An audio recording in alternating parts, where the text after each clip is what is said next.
welcome back to another episode of Barbershop Talk Like This. I am your host, Trey the Barber. Kush is the co-host today since Dice ain't here. He tripping on that Bears Dice game. had to go watch his Bears. I understand. I couldn't come early because I had to watch my Chiefs. But today, in the building, y'all, we got a very special guest. Seriously special. A dear friend of mine. You know what I'm saying? Mr. Chad L. Coleman. What's good? Clap it up for How Chad. you doing, brother? I'm good, brother. I'm glad to have you in the building, man. Thank you, brother. Good to be here, bro. If y'all don't know who this man is, bro, if you ever watched The Wire, as much as I was a true fan of The Wire. That's You know why what I'm I'm saying? like, So if nigga, you ever watched The familiar. Wire, then you know this man was Cuddy. If you watch the all popular, everybody loves The Walking Dead, then you know this man was big Tyrese Williams on the show, all right? So I appreciate Look you at Paul's coming face, yo. Paul was like, oh shit, it is him. So, hey, I appreciate you coming through, man. and hanging out. That's what's Your up, man. face was hilarious, B. What up, fam? So just to let you know, we always start our show off by saying thank you to the Lord for waking us up today. Amen. And allowing us to do what we do, to be where we are in our lives. And we just want to thank him and give him the utmost praise. Indeed, indeed. Amen. Amen. Oxygen Now- and gravity. Now, what we also do is we also start our show off with a shot. Yes. Now, I was you informed me as I was pouring the shots that you no longer drink alcohol, so you having a shot of water. That's we correct. also got your man in the building with Yes, us. sir. My producing partner, Craig Thomas, is in the house. Craig, What's good with you, glad to fam? have you here with us. You know what I'm saying? Appreciate He's it, man. also doing a Appreciate shot of water. So, salute to the show. Indeed. Oh, man. Now let's jump this out. Oh, man. That's 100 proof water right there, bro. Woo. So let's jump this out because Yes. I remember there was a point in time when you did drink alcohol. Yes. So I was a little shocked when you told me that you didn't. Mm-hmm. You know what I'm saying? What brought about that change? Well, brother, what brought about that change is some serious red flags and clear understanding that it was a hereditary thing for me. It wasn't doing anything to expand me as a person. It wasn't doing anything to help continue to grow me up as a man. Amen. You know? So I'm about that expansion life now, yo. I appreciate that. Look, because a part of our show is I like to try to reach people to teach them things. You know what I'm saying? Like, we have fun here. We laugh, we joke, we express our opinions on real shit so you can keep it 100 here. Yes. Hopefully nobody will come back 10 years later and say, oh, I remember you on Barbershop You on Talk Barbershop Talk like this. And you said talking like that. You said the F word. You know what I'm saying? So You know what you said on that podcast. we keep it 100, man. So, Sure. You are from Richmond, Virginia. Is that correct? Indeed. Born and raised. Is that right? Yes, sir. Okay. How was it like? What was it like for you growing up in Richmond? Wow, it's just beautiful contradictions, I guess you could call it, you know. Lovely family, grew up in a predominantly African-American community, but a lot was going on, man. As far as like crabs in a barrel mentality going on, for sure. But also at a time when we had community where our community leaders were real. We had teachers who really cared. Exactly. To help save my life, you know, I was a product of the foster care system. George and Lottie Bird saved me and two older brothers, two older sisters, and myself. All five of us, changed our life. But at that time, you know, the community was a part of raising family, you know? The next door neighbor, the person down the we block. all had that. The teachers was real. The politicians really cared. Some of the cops. The cops really cared. You know, it was a real powerful time where community with a capital C, but also with that kind of underbelly deal that was going down. You know, if you could read, because you're about my age. My age. So you 52.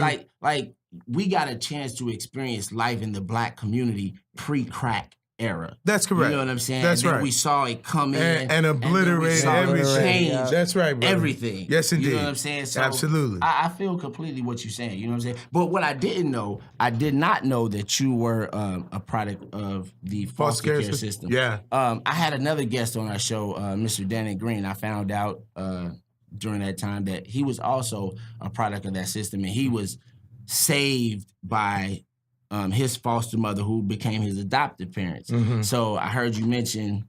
It was foster care. We weren't adopted. I spent 14 years with them and my brothers and sisters. But I spent 14 years with them. My brother spent like 7 years and went to live with my father. And my sisters and I, we spent 14 years. But they decided to move to Boston, and we didn't go. We didn't want to go. I didn't want to leave my brothers and sisters. So at that point, I went to live with my maternal grandmother.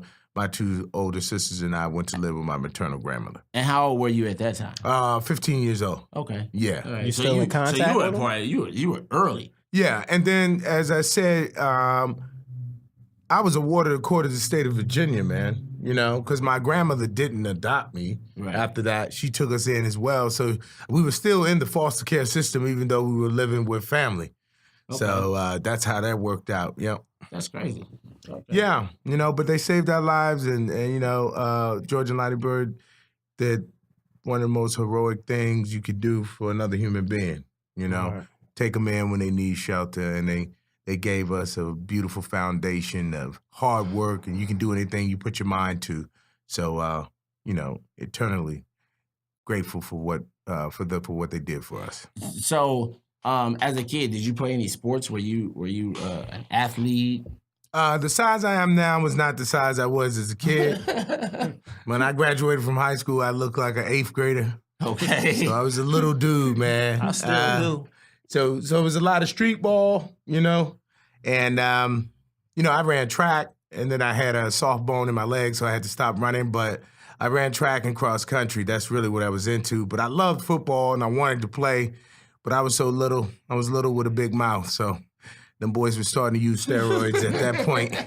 And it was like, yeah, bring your ass out here so we can break your...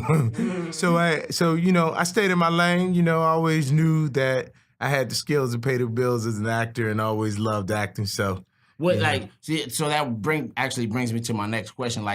What made you say acting? I like this. This is me. Well, you know what, man?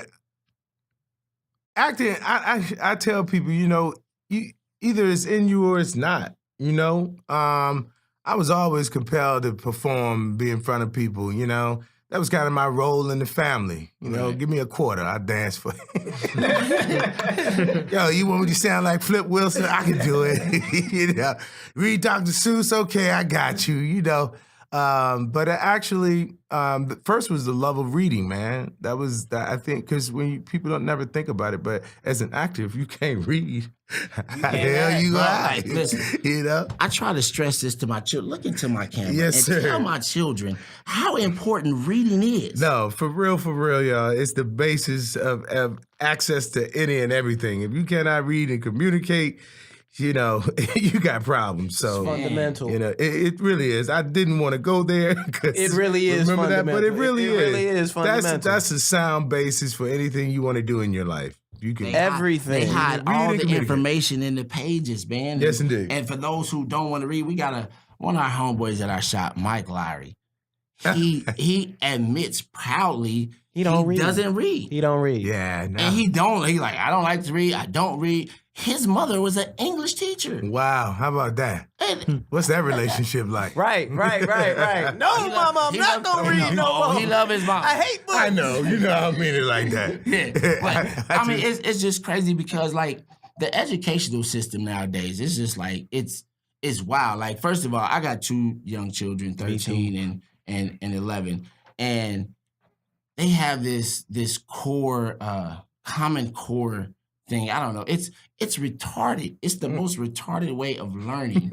Like seriously, because even the teachers, they tell us they hate it. You know, because they have certain boundaries that they have to go by and guidelines because they want children to basically go off problem solving. Okay. You know what I'm saying? So they Yeah. don't teach us. They don't teach you straight like No. they taught us. No, like, they don't just you give know you what the I'm saying? information. They want to teach you like it's the For weirdest shit in instance, the my world. 7-year-old in second grade right now, and in first grade, his teachers, when I was in kindergarten, first grade, second grade, they were teaching you to spell words correctly and whatnot. They let them write essays right now, and they don't care how they spell. They just want them to be phonetically correct. So if he says, I went to a race and spelled it R-A-S-E, she's cool with that. I'm like, nah, correct that, dog. Like, teach him how to spell correctly. But she's like, no, I just want him to express his thoughts. And I'm like, man. Yeah. Like, Wow. they don't have a list of vocabulary. Like when we grew up, you had that vocabulary word every week. That's Yeah. right. You had to know the definition. You know Correct spelling. And then you all had of to put that. it in the sentence. And They had to don't put have it in that a no more. sentence, right? They don't have that. They don't got to do nothing like that.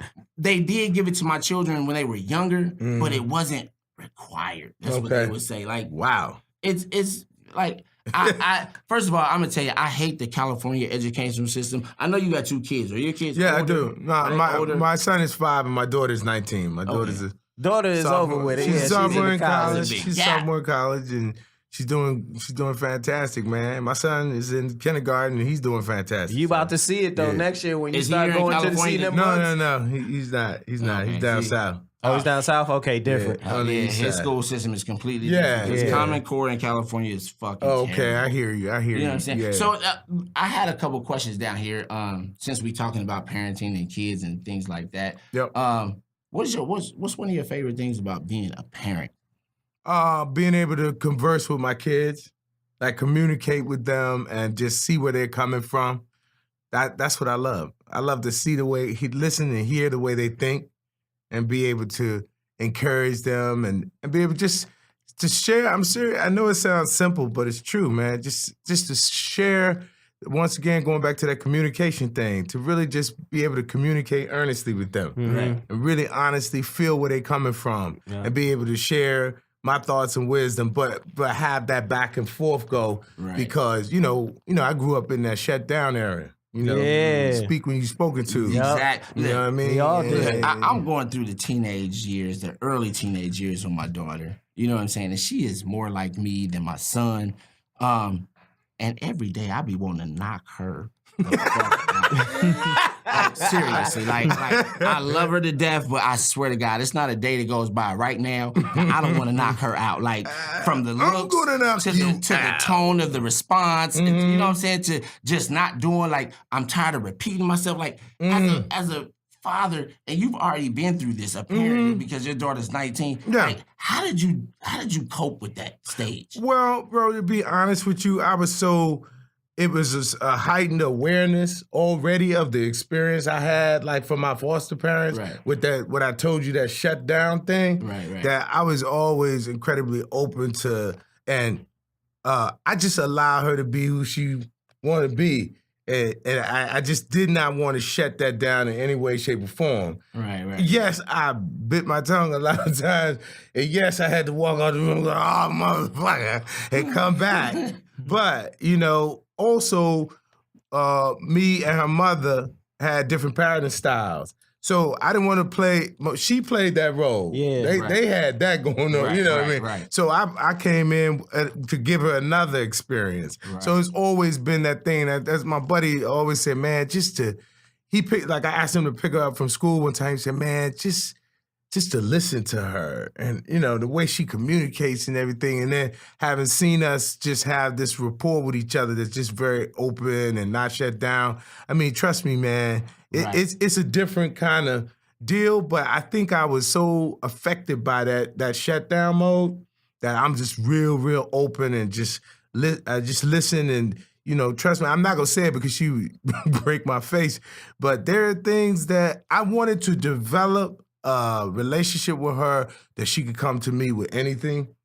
I needed her because I knew if there was any way that she feels shut down from me, and this is my personal experience, shut down from me, then she might go to somebody else, and that person might give her some effed up information, and just have her making some kind of decision that that I would probably be locked up for. So, Right. you know, so I always wanted her to feel that kind of freedom. Right. So that's why And it's like that. I tell my kids that, like, yo, like, you can come and talk to me about anything.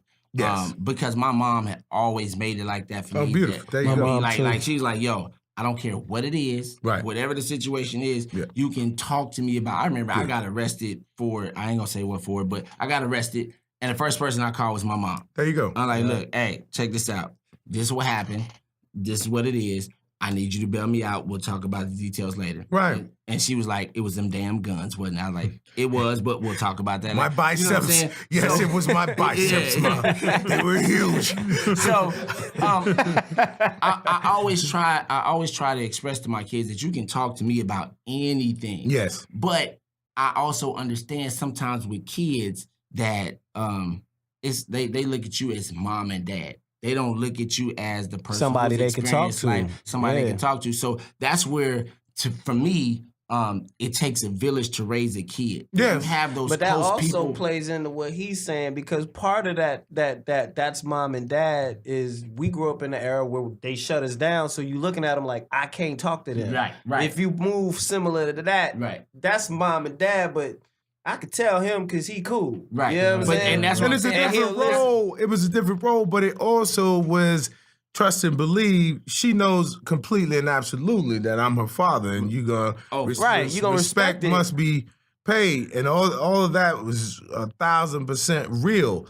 But I'm talking about aesthetic and the approach. Right. Well, with her mother had a different type of approach with her, so why double down on that? Exactly. You know, no, then why not open up a different experience to her, to where where she's at all times she's nurturing another aspect of herself. Right. You understand? That was to me was most important. How do you very helpful. How do you deal with the Like real balance? shit. Like you have no idea. How do you deal with the balance? Because I'm dealing with something similar. Yeah. How do you deal with the balance with the opposite from the mother versus what you're dealing with? Because then there's obviously at points conflict you wanna see, in like, people's you wanna- ideologies, and I'm dealing with that Absolutely. now. So how'd you deal with that?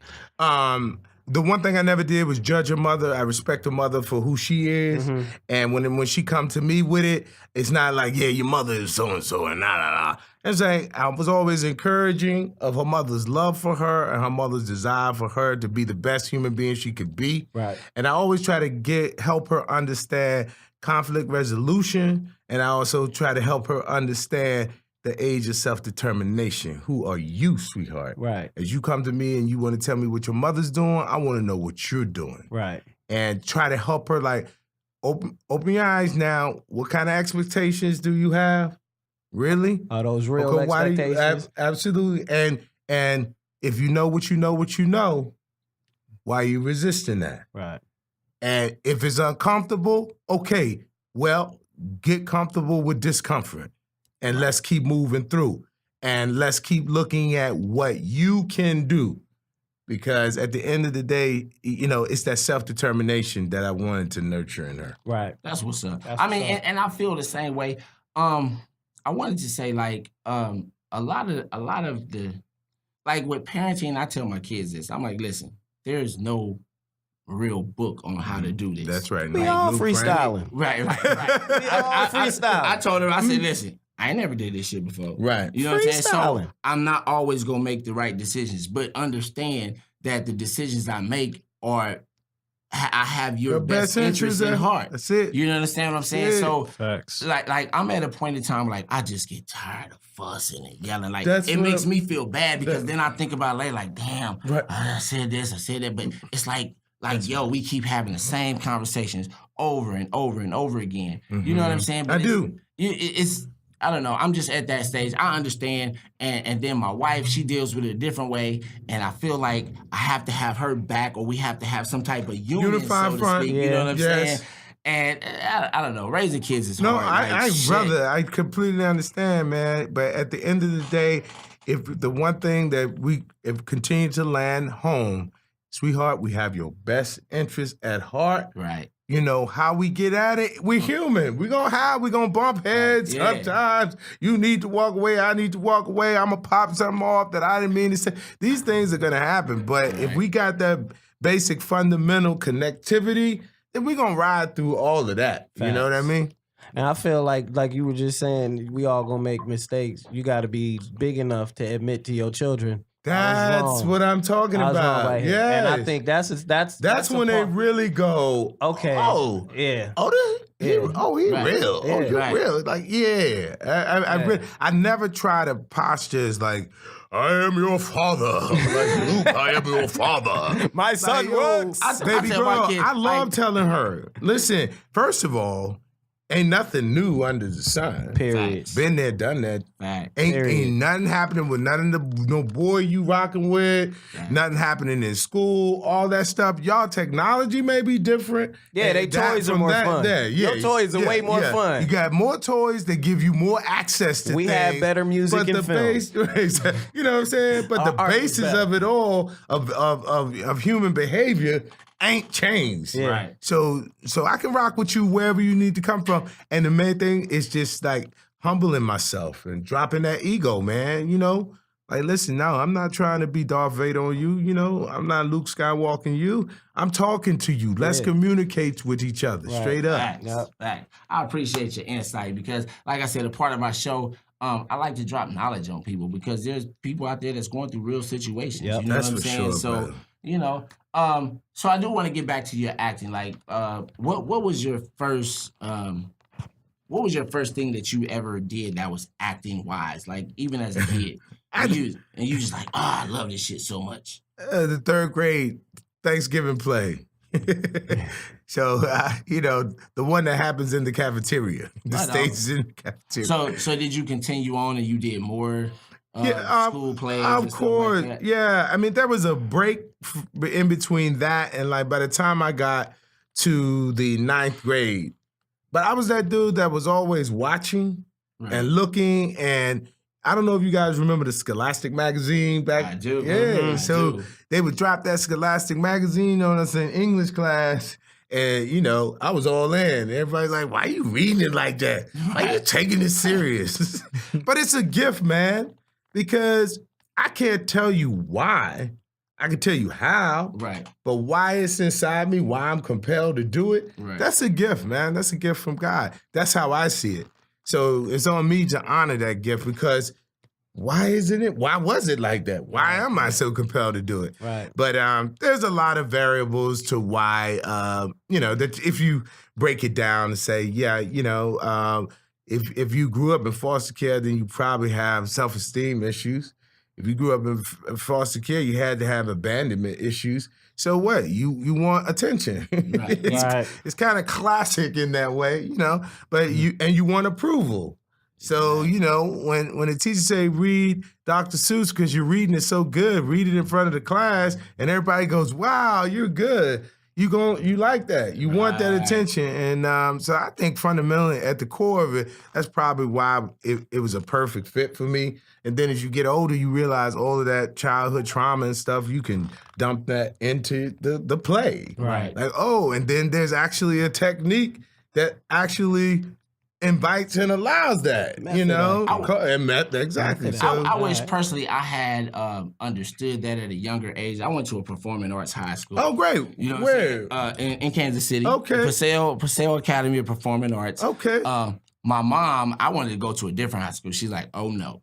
We gonna go over here. I had to audition and do all that. Oh, wow. I was a theater major. Okay, you know what I'm saying? go. Okay. But I was one of them guys. I felt like I was too cool. The streets to was go out. Yeah, calling. like I was still dibbling and dabbling. was I had the homies like Right. I was too cool to go out for the play. I understand, You know what brother. I'm Yeah, I saying? do understand. I do remember because as a kid, I used to love the movie Grease. Okay. You know what I'm saying? I Yeah. love that fucking movie. Wait. as a kid. You? Of all the movies, I love, if Grease come on to this day, if Grease come on to this day, nigga, I'm watching it, bro. I like Grease 1 and 2, motherfucker.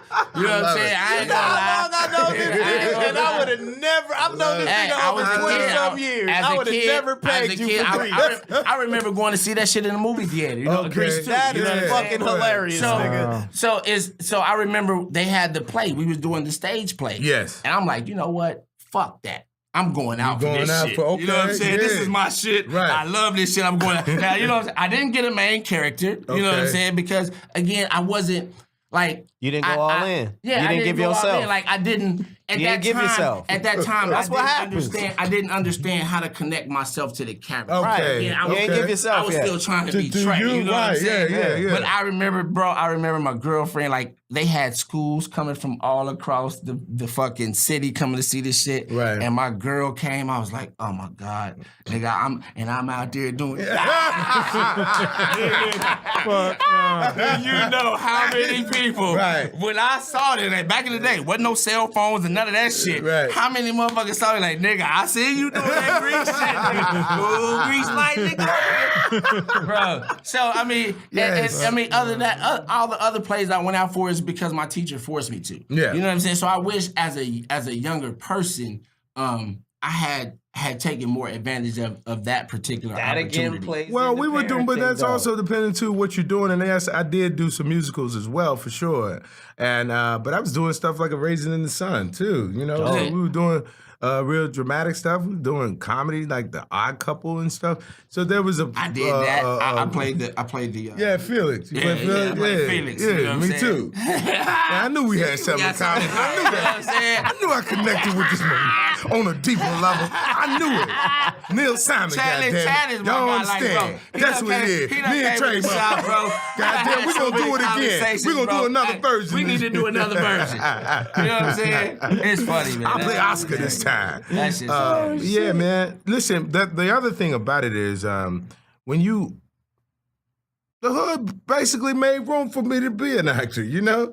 It's like, oh, that nigga good. Right. Hey, you all right. You know? I'm a- Go ahead, do your thing. You know? It's like, you know, Craig was a big time athlete. You know how it works. Yeah. You know, once they sanction, you good. Yeah. You know what I Yeah. mean? It's like, okay. Yeah, That's what you got do. that. Yeah. That's what you do. Right. One of the things about my school, what it taught me is how to actually spot a really good actor. Now, The Wire was umpteen years ago, but it is one of my favorite shows to this day. It still is for a lot of people. New fans all the time, bro. Left some Because mark. oddly enough, I still meet people like, oh, bro, I heard so much about the show, but I've never I haven't seen it. That's true. I tell That's them, what I'm bro, talking about. Go on HBO, look Yeah. at that shit from the beginning. Yes, sir. You know what I'm saying? But I say that to say this.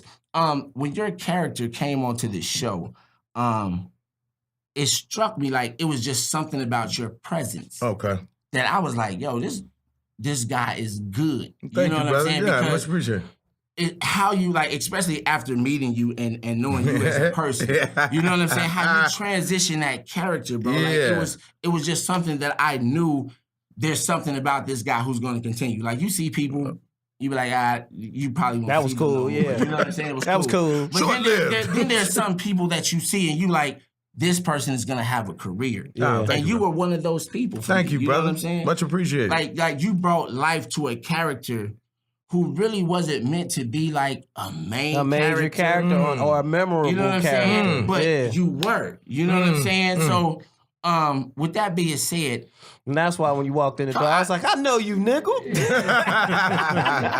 Hair is different, but I know you. yeah. how did that roll from The Wire? First of all, how did that even come about for you? Was that just something that was like, oh, you gotta... No, they called and said they're looking to create a new character. They don't have any side, there's no material on them yet. But honestly, man, it sounds superficial, but the beard was huge because it was a different look than the Right. rest of the guys on the show. And, it was kind of like an OG kind of deal. Yeah, you was grown. Yeah. Yeah. Grown-ass man coming out Yeah. of prison. So that was the first thing. The look was right. And then when I came back to audition, when they got the material together, I just basically had an out-of-body experience. Killed it. I forgot all the lines. I forgot everything I was supposed to say, and everything just came out. So I was that prepared and connected to it that they were like, damn, okay.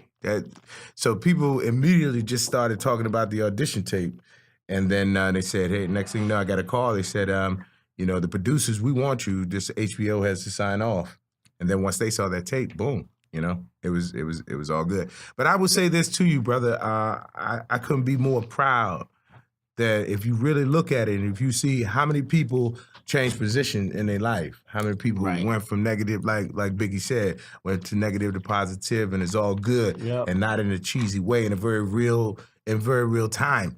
And honestly, there are more brothers out there like Cudi than there are in many of those other representations. True. One of the things about Cudi's character and what you brought to it, like, you can see that he was an OG, but the timidness that he had of coming out on the streets again. Yeah. Like, you can tell, like, he was like, I really don't want to do nothing to get me back in trouble. In trouble, because I don't want to go back to that place, because that shit was fucking Which terrible. is why it seemed like in certain instances, he almost took L's, like, because I don't want to do shit. Like, you know what? I'm going to go ahead and take that on the chin, because I might kill your ass. Because there's a lot of niggas out on the street. You know what I'm saying? Listen, I got some homies. One of my homies, he just got out from doing 20 years. You know what I'm saying? Yeah. So I haven't seen him. I'm going home next week to see the Chiefs play. Yeah. I'm going to see him for the first time, bro, in more than 20 years. Okay. You know what I'm saying? Deep. Yeah. But I can imagine how somebody from doing so much time comes out. First of all, everything is different. That's right. Cell Second of all, phones I don't exist. want to go back. That's right. Third of all, people expect you to be the That same guy. person that you That's was right. before. Like, oh, this that nigga. That's like, right. you know what I'm saying? You're Yes. like, and you can see it in your character that he was really playing both sides. You know what That's I'm saying? Like, correct. I really don't want to do this, but like they expected me to do it. And That's just why the role was so powerful. Yeah. Because it was not hokey, and that's like, 180, I've changed. It's so Right. easy.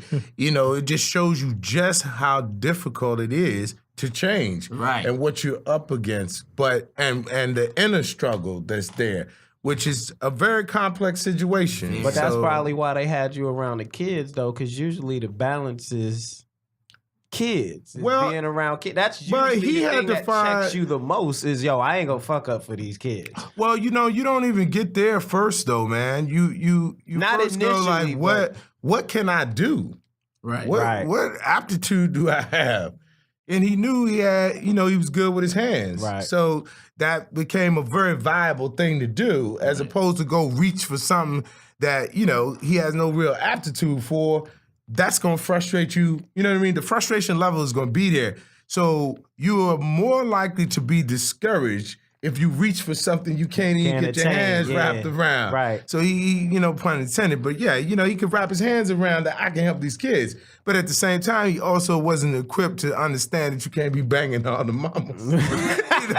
So, which is the beauty of the man. You understand what I'm saying? Right. Just That's came the home, beauty man. of the Just journey. came home. He had to figure that out. You understand? Like, to be a leader and to really help kids, you got to think beyond that prurient part of yourself, Right. where you think I ain't doing nothing to hurt nobody. I'm just getting some. No, it's right, deeper than that. right. So you see what I'm saying? That how the development of this dude is very, very, very, very complex character. That's what I love about him. I love the Wire because it gave a lot of people from different levels of the game a chance. You know what I'm saying? They tapped really into the Baltimore market. For real. Kwame Patterson is a good friend of mine. That's You know what I'm saying? He's a love. We really just good talking about friend of Kwame, mine. man. He was on the show. He played Monk on The Wire. Yeah. And I always He joke shot with him me. because He yeah, shot me, yo. That He shot me. I nigga, tell that was the one of the most. You That was shot one me, of the boy. most I had no gangster. right to do that, son. Hey, that was one of the most gangster shits. That Facts. nigga's like, Yeah. step up. Bah, he didn't look at that nigga. He's Whoa. like, bah, step off on, man. Wow. Like, hey,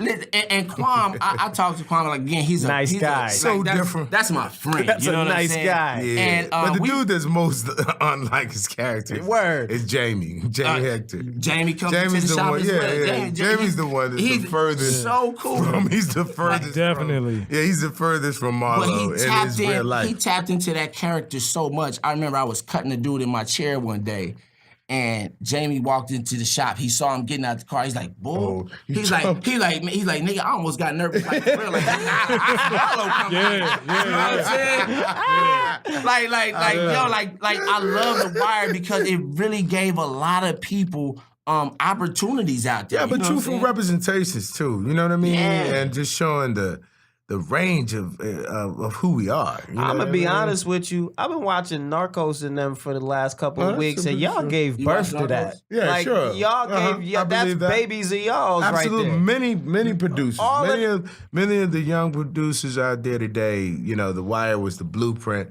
But it came at a time, remember, when we were flooded with reality TV and everybody kind of threw their hands up to scripted shows. Right. Because it's like, damn, everybody was into this whole reality. Oh, that's real. That's real. Those people, and it's not real. But think about it back then, though. You know what I'm saying? Right. I mean, I did tune in to Flavor Flav. That was some real shit. Some real bizarre shit was happening. I spent my time watching. You know what I'm talking about. Watching reality TV. But at that time, scripted TV was, hemorrhaging. Right. And then here comes The Wire to show you that, you know what? You can do substance TV, and you can also do it in a novelistic style with very rich and layered, right? Yeah, and you take your time with the story, and that changed the whole deal. What's the precursor to all of these platforms to tell stories now? Right. You birthed baby producers who really had a powerful aesthetic, which I think is playing out today. It is. You producing things now, right? Yes, indeed. My producer partner is right beside me. Craig Thomas. Let's bring Craig. Craig ain't said shit. Craig Thomas. St. Louis. The Lou, y'all. The Are you Lou. from the Lou? Yeah. I'm from KC, bro. I peeped the hat when I walked through the door. You see how he rolled his eyes up? I don't have. Listen, I love St. Louis people. First of all, my stepfather was from St. Louis. You know what I'm saying? He raised me. I love you, Baron. Shout out. Love Shout you, out to dog. Ben. Anyway, my college roommates, they was all from St. Louis. I went to Mo West. You know what I'm saying? Yeah, I went to in Central Joe. Missouri. You went to CMSU. Yeah. One of them guys, huh? Beefing all the way around. It's about to be a beef. Right, exactly. Yo, this should be heated in this motherfucker. It's about to get ugly in this motherfucker. Look, he done got low. He looking at you like, I love CMSU too, bro, because listen, both my roommates was bruhs, right? And I remember one of my roommates, he was a dean of pleasure, and my other roommate was online. And shit, I remember we took a trip down to CMSU for the weekend and kicked it with them bruhs. And bro, I had the time of my life at CMSU. Better than Freaknik? Yeah. He didn't say that. He didn't say that. He didn't say that. CMSU is in the middle of Missouri, nigga. Like, you cannot compare that to Atlanta. Listen, I'll be honest with you, Definitely Freaknik, though. The best woman that came to Freaknik was the Show Me State, dog. Oh, okay. I'm not gonna lie. The Show Me State They showed out. represented, right? They represented them mob. That's what's up. So anyway, what y'all working on? Producer and co-producer and Yo, no, Everything, man. Yeah. I know I talked to you the other day. You mentioned something about Orville. Well, I mean, no, that's the TV show with Seth MacFarlane. That's on Fox. That's the joint. I never even watched that show. What is that show about? Oh, it's hilarious, man. It's homage to Star Trek as far as he's concerned. And it's funny and serious, man. You know, but he find the platform to deal with, address different social issues from a lot of different angles, man. Real smart with it. Controversial and push the envelope type of stuff. What's it called? Orville? The Orville. Yeah, mean, Seth Orville. MacFarlane. Yeah, Okay. Family Guy. Yeah, I know who he is. All of that. Yeah. I love controversial shit. Me too, bro. No, I do too. I don't know if you heard earlier, but I'm just tired of people constantly being Sensitive. in their feelings and sensitive. Like, because you feeling hurt, that means I can't feel my way. You know what I'm saying? Like, neither way is right nor wrong. You know what I'm saying? Yeah, we both are entitled to feel the way that we feel. Even with racial shit. Like, nigga, I don't get mad at people who don't like black people. I think it's silly, but hey, if that's how you feel, you're entitled to feel that way. Just tell me ahead You know of time. what I'm saying? Listen, right. As long let me as know ahead of that time. shit don't affect me and my family or our social being directly, man, like I just feel like we in an age now where as black people we can do enough for ourselves that we don't need them. And we don't have to depend on their money, their acceptance. Like, we do a lot for ourselves. You know what I'm saying? Like, shows like, I mean, I know The Wire was created by some white guys or whatever, but it was the black faces that was on there. It was the black faces that tuned into the show mainly. You know what I'm saying? I know they have a broad audience, but the base of that show had to be black because we connected with those It was characters. about our struggle. What about the kids that don't even have a TV though? Huh? What about the kids that don't have a TV? They can't see those people. Here's the thing: it's hard to say that in today. Now, when we grew up, you can say that. Nowadays, they got cell phones. They got there's iPads. I know a lot of communities where people are really impoverished, and you don't have those types of things. You Okay. just don't. East St. Louis. Anyway, no. Yeah, East St. Louis is one of them. No, you got, I mean, definitely. you got houses where there's no, people living without, don't even have electricity. You know what I'm saying? Oh no, be That's like that. But too. I hear though, at the same time, because I have a DJ partner of mine that's from St. Louis, and I literally was in a room with him 2 days ago, and he was showing me how property is doing really well in St. Louis right now, and like it's kind of. Is the value up or is it cheap? What do you say? Is it a seller's market or a buyer's market? It's a seller's market. They buying cheap, but they selling, and they making their money back. Yeah, certain areas. In certain areas, St. Louis, Would they have a lot of gentrification going on? Like hell yeah. Hell yeah, that's around the country. Totally. Yeah. That's around. I don't the think country. that shit quite working in Kansas City like they wanted it to. They've been working on that shit for It like ain't 20 started years. at y'all Yeah, airport And yet. Richmond as well. Trust me, man. Them niggas took all them nice houses and said, "Fuck y'all." KC is just like St. Louis. It's the So- same masters. You know what I'm saying? Same people with the You were same in- tricks up their sleeves, man. Wow. Mm. I mean, it's around the country though. Yeah. It's a countrywide thing. I was gonna say you were in Richmond in the days of the whole VA beach struggle and all of that stuff that was going on out there with the race. Yeah, of course, man. Of course. And it just, what it is at the end of the day becomes a crisis of leadership, You have to have leaders. And you have to have people who are smart and adept at human behavior and understand how to give people information and inspire people to move in a different direction, And we had those kind of titans, a lot of whom have been killed off. But at this point, again, it's about that personal responsibility. So, like for somebody like yourself who's in the spotlight, you know what I'm saying, that's recognizable, in a day and age where you almost have to watch everything you say, because of social media. I mean, like, for example, the Kevin Hart thing. Like, do you feel that there's a need to always have to apologize for how you feel? Because even if you apologize, you still feel that way. Like I said, I'm sorry to you, but I still feel this way. The Kevin Hart thing? What about Fill it? me in. Oh, you don't know about it? Okay. So Kevin Hart was supposed to host the Oscars, right? 10 years ago, he was on Twitter or something, and he said some things like one of the things he said was, "I'm going to the gym to get big, no homo." He said something about his son playing with dolls. "I don't want him to be gay." Whatever. And then he called Damon Wayans or one of them. See, I never heard that one, but It was Marlon Wayans, I think he was talking shit to, and he said something to the effect of, "You look like a poster for a gay age," something like that. Oh, okay. Yeah, So- he used the F word too. Yeah. Oh, yeah. Because I was getting ready to say, I was showing a very dear friend of mine, Eddie Murphy's Delirious. okay. And you saw the way, and we were sitting there going Yes. like, wow, dang, he could not do that routine Now, today. not at all. He could not do that routine today. He could have done that routine 10 years ago. Well, I mean, here's the deal, though, man. I mean, just from my own personal perspective, each person, you have to take personal responsibility for whatever you do and say, right? No matter what that is. And at whatever point that it may, chickens come home to roost, you got to stand on those 2 feet and you just got to take it, bro. And you got to, at that point in time, speak your truth right then and there. Right. And so at the end of the day,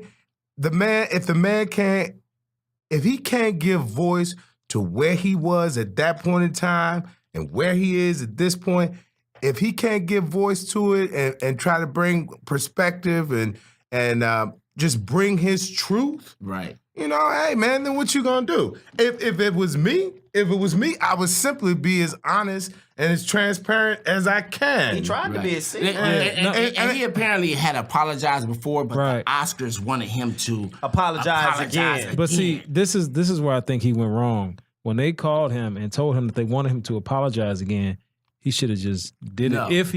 If he wanted to host the Oscars, And again, 'Cause that's the apparently, because nobody That's even like knew. outside. but I said this before on our last show. I was saying honestly, bro, fuck the Oscars.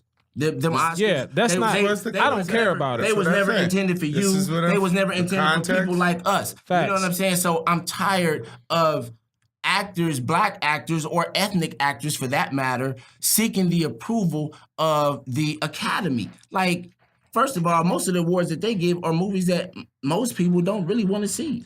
You know what I'm saying? I hear you. Well, I get all of that. But go ahead, bro. I was just saying that was a dream of his, though. That's what I was that's gonna what say. he wanted to do. Right. So I don't give a damn about that for real. Right. You know what I'm saying? But that's what he wanted to do. So what I'm saying is when they contacted him and said, "Hey, we need you to do blah blah blah," he had to make a decision. All right, don't nobody even know that y'all asking me to re-apologize. That re-apology could have came and nobody would have known that they made him do it. You know what I'm saying? Right. He put it out there that they called him and said it. You know what I'm saying? Then he was like, "No, I'm not gonna do it." Right. Then he came back and he apologized anyway, all over again. Did he? So now, yeah, he So wrote, what he wrote a happened? statement. Did he? Yeah, No, he wrote, so he wrote a basically moved on? He moved like they gave him an ultimatum: you apologize or you're done. getting right. And so he's like, you know what? I'm done. And for me, I respect that.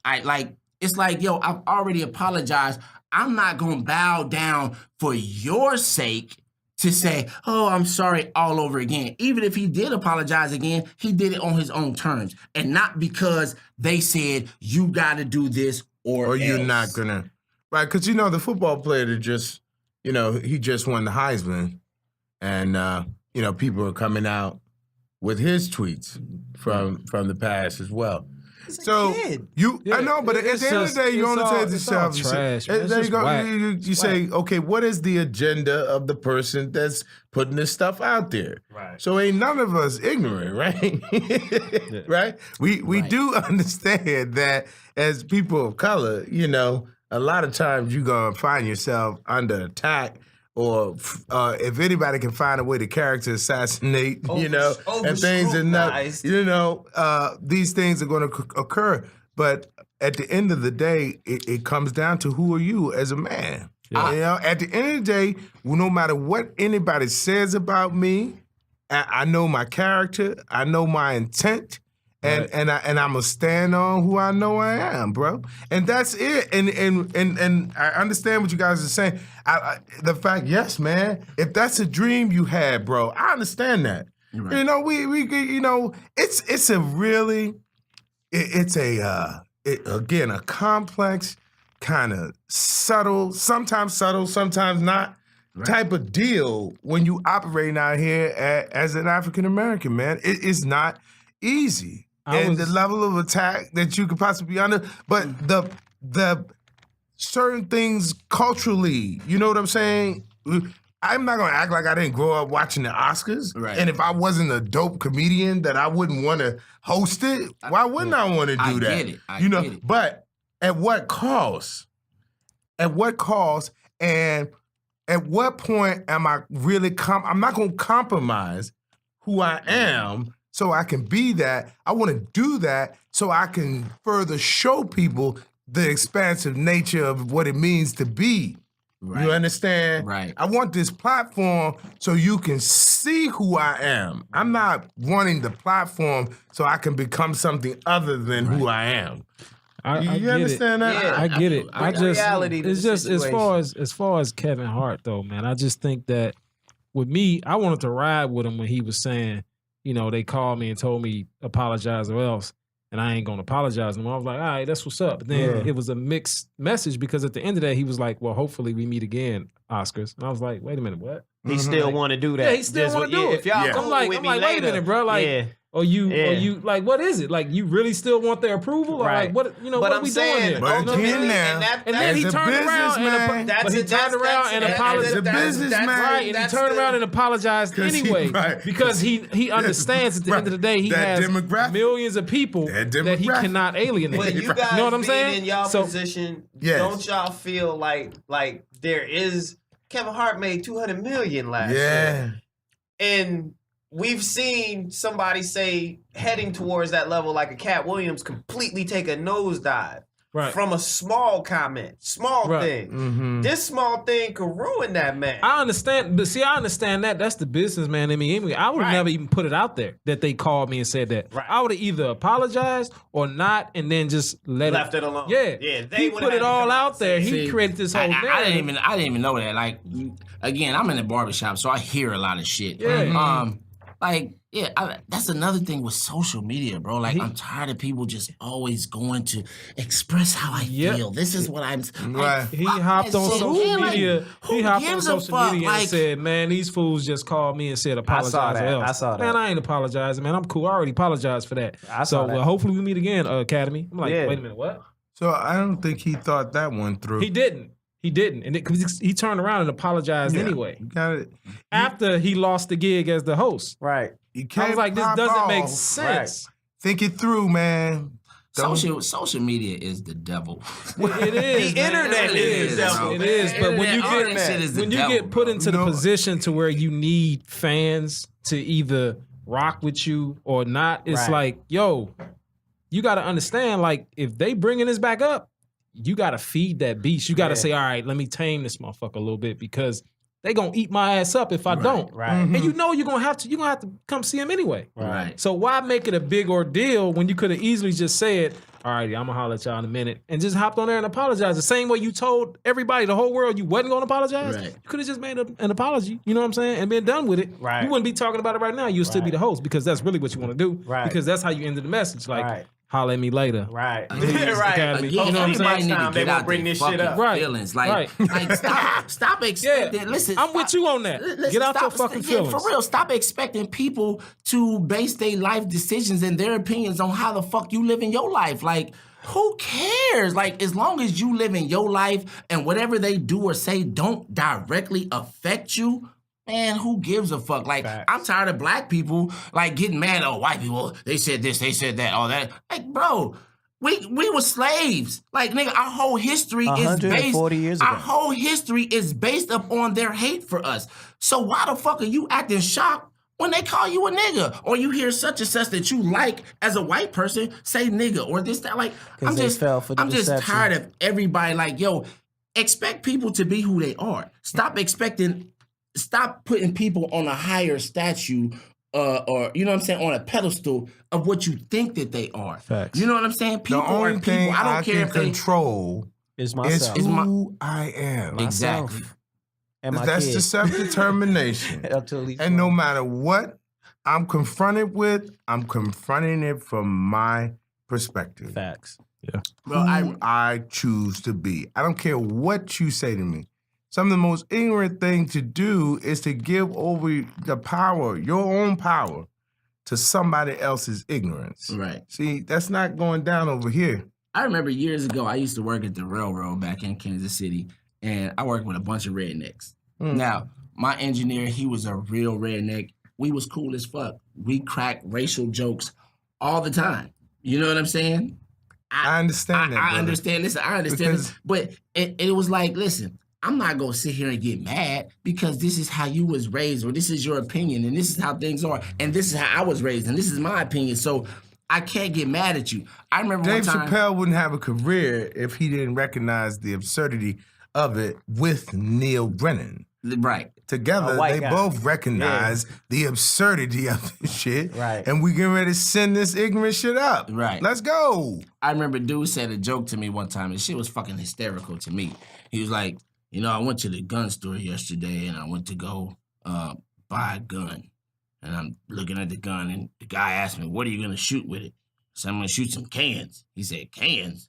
I said, yeah. Mexicans. Africans, Mexicans, Puerto Rican. Now, bro, when he said this shit to me, I fucking died. Greg ain't laughing. I was dying fucking hysterically. Right, like, right. this shit is fucking hilarious. Right. Because this is your viewpoint on life. So regardless to if it's offensive to people, this shit is still fucking funny. As a joke. It's So funny. now he's looking at me laughing. He was like, yeah, the guy didn't think that shit was fucking funny. And I'm like, yo, people, like, listen, man, like, people are who they are. Stop trying to expect them to be who you want them to be. Don't take it personal. Allow them for who to be. Like, bro, if that's what you feel, you know what I'm saying? I can enjoy the ridiculous absurdity of that ignorance, man. That's what I'm telling you. Right. I can do that. But no disrespect now. You know, your actions better not line up to that. If your actions line up to that with me, Then we you're gotta gonna get watch checked. out. Yeah, like I You're said, gonna get humor, checked. to me, humor is humor. Humor. You know what I'm saying? I Like, I can rock with that. When the real comes, like they said, when the Yes. war comes, then that's a whole different Then thing. I'ma see where you at. Like, bro, like I just get. I mean, I don't know. I understand what you're saying. It's There's just a one of level those of things, man. sensitivity to it now. A joke is a joke. It's bothering me that maybe I'm pardoning people because it's bothering me that they being bothered. You know what I'm saying? So it's kind of a catch-22. Like shit, I'm involved in a fucking circle. It's a vicious cycle, man. No, That's bro. crazy. So anyway, Let's talk about the projects, though. We didn't talk about the project. Yeah, what let's y'all talk about doing, the man? Oh man, the biggest thing that we're doing that we'll probably ever do is we're doing a Mike Brown film. Whoa. So yeah, so I secured the rights to tell that story through the father, Mike Brown Sr. Okay. And we have started on the script. The way that we're telling the story is extremely powerful. It's like it's not like anything you're ever gonna see. And basically, we just I've every single time one of these tragedies would happen, you would see the media basically turn the victim into like The aggressor. the monster. Yeah. You know what I'm saying? And I witnessed the media because I'm from St. Louis, so I witnessed how they were crucifying Mike Brown Sr. Mm-hmm. And basically, like, of course this kid ended up dead in the street. Look at his dad. You know what I'm saying? I'm like, oh, wait a fucking minute. You know what I'm saying? Like, Right. fuck this. Like, What's so, this I pop gotta, got to do with this? y'all gotta do something about this. You know what I'm saying? And so, I, luckily, he trusted me to tell this story. Mm. And there was a lot of people in line. Gratefully, it was like right after me, after I had already got the rights. Mm-hmm. And so, people like Spike Lee and all of that, everybody was trying to get this story. Mm-hmm. And so the way we're telling it is extremely powerful. And we've got some very heavy hitters in Hollywood who are lined up with us to finance this thing. Mm-hmm. So we're gonna be great. We're shooting in August of next year. Okay. So I have a question. And without trying to give me too much information, the aspect of the movie, is it based solely around the event? No.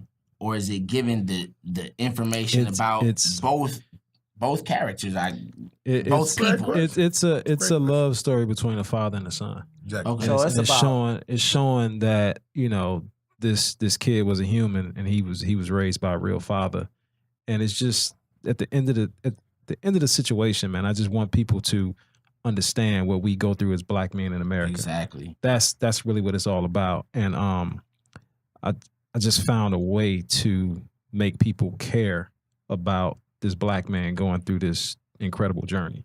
Right.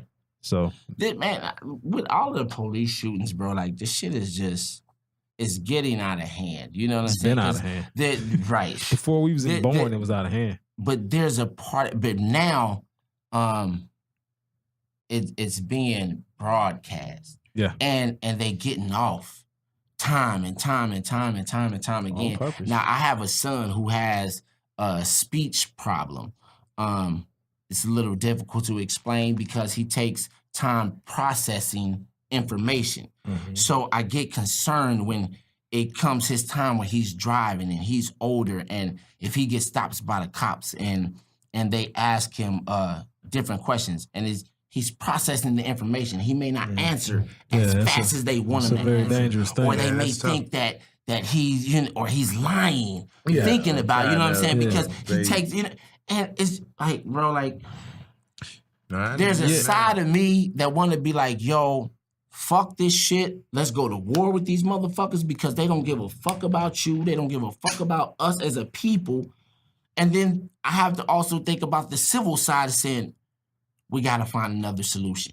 But we've been trying to find another solution for fucking 500 years now. Facts. You know what I'm saying? So I don't know. You know what I'm saying? I mean, I hear you. My son is 17. He's driving, and I'm very concerned with a lot of the same things that you're concerned with. I mean, we all are, but that's why constantly painting a positive image of ourselves to the masses is extremely important. That's why this film is so important. So hopefully, when someone pulls my son over or someone pulls your son over, they don't just look at him like, a thug or a worthless piece of, whatever. So, I mean, it's just important to keep the conversation going as long as possible. You know what I'm saying? And to keep putting out as many positive images as possible. I feel like that's my job. I feel like that's my calling. You know what I'm saying? Unfortunately, I linked up with Chad, man, and we just been rocking ever since. Yep. That's what's up. Did y'all see The Hate U Give? No. No, Okay. not yet, but we were just talking about that today. Go see it, bro. Yeah, no, honestly, no. listen, because I'm a movie goer. I see almost pretty much everything that comes out. I feel like I'm a great judge of. I'm a great person to judge a film. And It honestly, was one bro, movie you said it was good that wasn't good. Just one. I'm saying this is actually good for his record. Right. There's only one movie that he's ever said that was good. I'll get to that in a minute. Nah, but man. this particular film, bro, like to me, hands down, was probably one of, I would say, at least top 5 films this year. You know what I'm saying? And it didn't really get the publicity. It didn't really get the pub.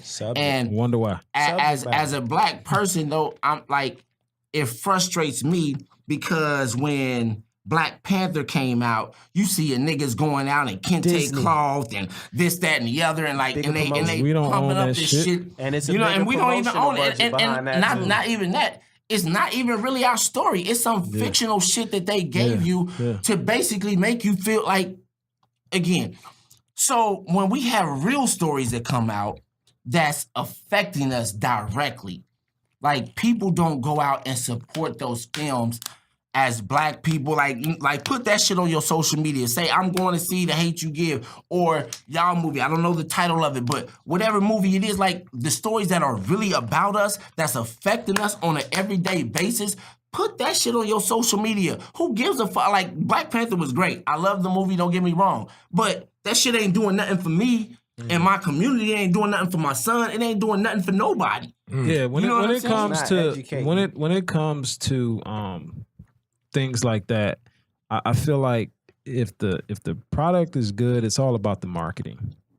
And if the marketing isn't in place, then you're gonna fall on deaf ears a lot of times, man. And I just think that the film, I've heard great things about the film, but I personally can't watch it right now because I'm writing something Yeah, similar. so you don't I'm want it not to I'm not influence- watching. Nah, I I'm know. not gonna watch it. I But make beats, so I get that part. but I feel like the marketing has to be in place. I didn't see a whole lot about this film, Not at all. before it came out. What's crazy is I think it seemed like whoever was in charge of marketing came directly to us. Like, you know what I'm saying? Like, they understood that this was a film for black folks, and it seemed like they ain't really try to go to the masses with this. Hey, we gonna hit the nigga net. But, make sure that, I mean, that we know how what's going on. can you go to the masses of the white people and say, I'm making a movie called The Hate U Give? Why would they watch it? And they already sensitive. But The about title, like, the for title me, like, by itself is alienating the whole. But see, here's what I'm saying. And that's where I get confused when I think of shit as far as a business goes. We got to wrap this up soon. But that's where I get confused. As far as the business goes, like, okay, you greenlit the film. You want to make money off of it. Why not publicize it? Or are you thinking, let's just do this to say we got certain their things- bags, certain and things then are we use our pacifier. other films to compensate. You know what I'm Yeah, saying? it's a pacifier, man. That's all it is. I get Yeah, you. it's not a full Especially bottle. in, It's a in pacifier. this climate, if you put it out and we see that it came out, it's like, okay, we did our positive deed. We ain't gotta put no money behind it, so this positive deed actually really does some positive work. But we did put out our little positive, hey, there you go.